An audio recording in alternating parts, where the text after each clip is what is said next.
रूपा घोर सत्वान सेविता प्रतीयाय ब्रजम्नेह स्थेयम स्त्रियम स्त्रीभी सुमध्यमा। अरे ये रात्रि घोर रूपा है,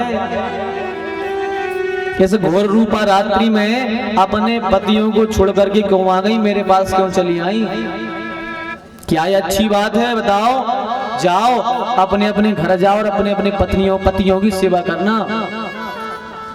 जितनी आई हो आप सब के अनेकों पति हैं, जाओ आप सबके पतियों की अपने अपने सेवा करना, अपने अपने पति की। बेचारी गोपियां कोई जवाब ना दे, शांत बैठी हैं, सब शांत खड़ी हैं, नजरें नीचे किए हुए हैं।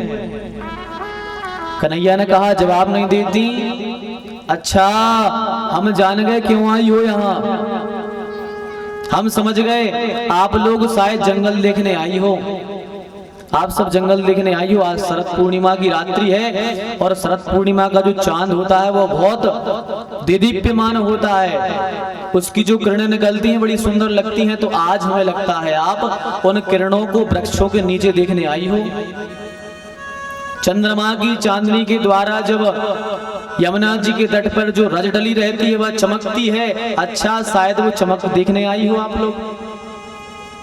दृष्टम वनम कुसुमितम राकेश रंजितम, रंजित रज देखने आई हो, चांदनी देखने आई हो। पर सुनो गोपी, जंगल में बड़े बड़े हिंसक जानवर रहते हैं, ऐसा ना हो कि तुम्हें अपना वो पेट का भोजन बना ले, इसलिए जाओ अपने अपने घर चली जाओ। घर में रहना, पति को छोड़कर ऐसे नहीं आना चाहिए। तुम सब अपने अपने घर को छोड़कर आ गई हो। आचार्य सुखदेव जी कहते हैं परीक्षित, पहले तो परमात्मा जीव को अपने पास बुलाता है। परमात्मा क्या करते हैं, पहले जीव को अपने पास बुलाते हैं और पास बुला करके फिर उसकी परीक्षा लेते हैं। परीक्षा लेते हैं कि ऐसा तो नहीं है, कच्चा भक्त तो नहीं है, भला ही हमारे पास आ गया है, लेकिन ऐसा तो नहीं अभी घर का बंधन सर पे लेके आया हो। भगवान के यहाँ जाओ तो सारे बंधन छोड़ के जाओ, तब जाकर के भगवान के जाने की आपकी सार्थकता कहलाएगी, सत्य। अब आप जाते रहे वृंदावन, वृंदावन पहुंच गए और जैसे वृंदावन में पहुंचे घर लगाया फोन, पत्नी ने फोन उठाया, हेलो कैसी हो, हमारी याद तो नहीं आ रही? अब पत्नी कह रही हाँ बहुत याद आ रही है, आपके बिना अच्छा नहीं लगता। तो पति कह रहा हाँ हम जल्दी आ जाएंगे, हम 2 दिन में लौट के आ जाएंगे।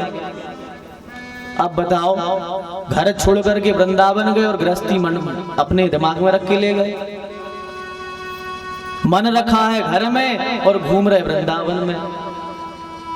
तो भगवान इसकी परीक्षा ले रहे हैं कि आ तो गई हो हमारे पास, हमने आपको बुला लिया, पर क्या अभी ऐसा तो नहीं है कि कच्ची भक्त हो, मन में ऐसा तो नहीं पति पत्नी का संबंध लेके आई हो कि हम यहाँ आ गए, अरे लेट हो रहे हैं कन्हैया जल्दी बताओ क्या बात है, क्यों बुलाया है? फिर हम घर चले जाए, हमारे पतिदेव इंतजार कर रहे होंगे, सास इंतजार कर रही होगी, माता इंतजार कर रही होगी। तो भगवान परीक्षा ले रहे हैं गोपियों की, क्योंकि भगवान जब अपने भक्त को बनाते हैं तो पूरा ठोक पीट के बनाते हैं, पक्का भक्त स्वीकार करते हैं। जब हम गर्मी के समय में घड़ा लेने जाते हैं पानी का, 10 रुपए का लेंगे पर ठोक के बजा के लेंगे कि भैया थोड़ा बहुत बेकार तो नहीं है, भली 10 रुपए का है। तो जब हम एक छोटी सी सामान्य चीज ठोक पीट के लेते हैं तो भगवान के अपने भक्त को ऐसी बना लेंगे, किसी को भी भक्त बना लेंगे। तो भगवान परीक्षा ले रहे हैं कि ऐसा तो नहीं है कि संसार की वासनाओं को लेकर के आई हो गोपियां। तो यदि ऐसा है कि संसार की वासनाएं संबंध लेके आई हो तो इनका यहाँ आना व्यर्थ है। इसलिए श्री कृष्ण गोपियों की परीक्षा ले रहे हैं। उन्हें कहते हैं ये पतिव्रता नारी का लक्षण नहीं है, जाओ अपने अपने घर चली जाओ। अरे पतिव्रता नारी तो वो होती है जो अपने पति के अलावा किसी के मन में विचार भी नहीं लाती। अरे गोपियों, एक पतिव्रता नारी थी, आंगन में बैठ करके चावल बीन रही थी, तभी उसके पतिदेव आए काम करके, थके हुए थे बेचारे, पत्नी के बगल में बैठे और पत्नी के पैर पर सर रख करके सो गए, नींद लग गई उनकी। अब पत्नी बैठी है, चावल साफ कर रही है, एक तरफ पतिदेव सो रहे हैं। उसी स्त्री का एक 15 महीने का बालक था, घुटमन घुटमन जलता था। सामने देखा कि बच्चा सो के उठ गया है और अब माँ के पास रोता हुआ आ रहा है। अब हुआ क्या कि बच्चा घुटमन घुटमन चल के आ रहा है और जहां माँ बैठी उसके बीच में भट्टी लगी है आग की। बच्चा घुटमन घुटमन चलते हुए आ रहा है, चलते चलते आया। अब ये देख रही है कि हमारा बच्चा आ रहा है और यदि हम उठकर इसको नहीं पकड़ेंगे तो हमारा बच्चा अग्निकुंड में गिर जाएगा। लेकिन एक तरफ सोचती है कि यदि पतिदेव सो रहे हैं, यदि इनको उठाएंगे तो हमारा पतिव्रत धर्म नष्ट हो जाएगा। यदि पतिदेव की निद्रा हमने खंडित की तो हमें पतिव्रत दोष लगेगा, हमारा पतिव्रत धर्म नष्ट हो जाएगा। आप क्या करें? तो वह सोचती है कि बच्चे को बचाएं या क्या करें, अपने धर्म को बचाएं। तो उसने सोचा जो होगा होगा, अपने पतिव्रत धर्म को हम नष्ट नहीं करेंगे, क्योंकि बच्चा यदि मर गया तो दूसरा हो जाएगा, पर यदि पतिव्रत धर्म नष्ट हो गया तो ये वापस नहीं आएगा। इसने आंखें बंद कर ली, उसका बच्चा घुटमन घुटमन चलते आया और आकर के सीधा उस भट्टी में धड़ाम से गिर गया। आकर के सीधा उसमें गिर गया। अब इसने आंखें बंद कर ली, आंखों से आंसू बहे, पर क्या करे, पतिदेव निद्रा में है, पतिदेव को भी नहीं उठा पा रही है, क्या करे, आंखों से रोई जा रही है। जैसे ही आधे एक घंटे बाद पति की निद्रा खुली, जैसे ही पतिदेव उठे, तत्काल चावल की टोकनी एक तरफ रखी और सीधी दौड़ करके गई तो क्या देख रहे, धक धक करके आग जल रही है।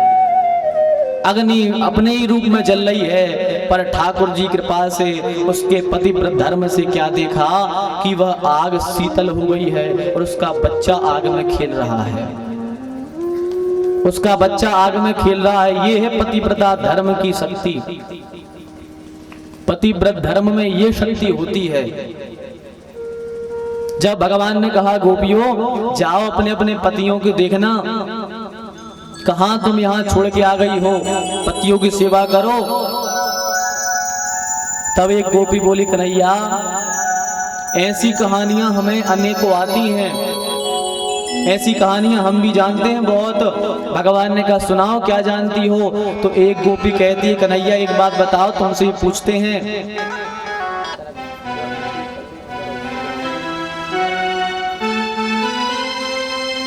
तो कहते हैं गोपियां ऐसी कहानियां हमें बहुत आती हैं। भगवान ने कहा सुनाओ। तो भगवान से गोपियां कहती हैं सुनो, हमारे पड़ोस में भी एक पतिव्रता नारी रहती है,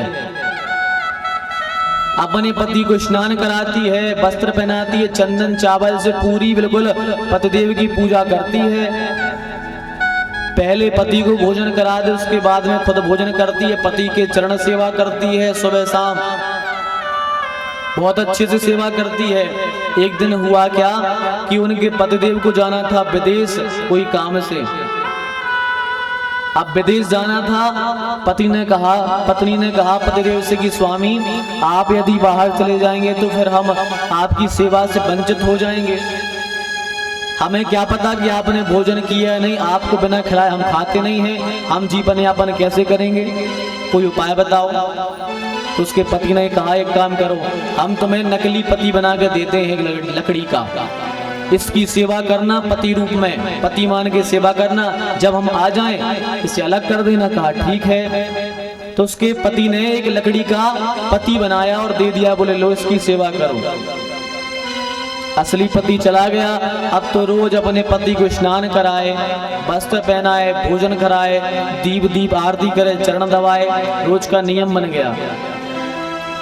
1 साल हो गई। एक दिन यह भोजन करा करके अपने पति के चरण दबा रही थी,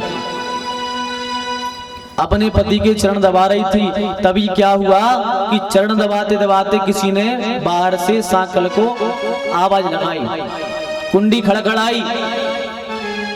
अब जब कुंडी खड़खड़ाई तो गोपियां भगवान से बोली कि कन्हैया आप बताओ वो गोपी क्या करे, पति की सेवा करे लकड़ी वाले की, या दरवाजा खोलने जाए। यदि दरवाजा खोलने जाती है उसका पति धर्म खंडित हो जाता है, आप क्या करें बताओ। यदि दरवाजा खोलने नहीं जा रही तो असली पति आ गया। इसका उत्तर दो, क्या करें? तो भगवान बोले इसका उत्तर तो सीधा सीधा है। बोले कैसा? बोले इसका उत्तर ये है कि वह स्त्री अब खड़ी हो, दरवाजा खोले, क्योंकि असली पति आ गया तो नकली को त्याग दे। अब सीधा सीधा उत्तर है।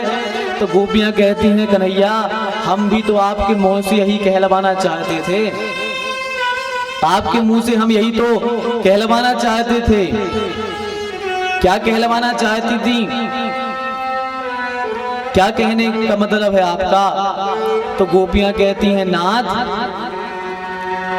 हम शरीर नहीं है, हम शरीर नहीं है, हम कौन है? हम आत्मा है। गोपियों की भक्ति इतनी उठ गई कि अपने आप को शरीर नहीं मानती। कहती हैं सरकार जो संसारी पति है वो इस शरीर के पति हैं, पर हम तो आत्मा हैं और आत्मा के पति केवल परमात्मा होते हैं। तो सरकार जब हम आपको जान गए हैं, जब असली पति आ गया है तो नकली पतियों का हम क्या करें, इसलिए हम उनको छोड़ाए और आपके पास में आ गए। जब असली पति मिल गया अब नकली को क्यों रखें? गोपियां कहती हैं ऐसे बर को क्यों बरे,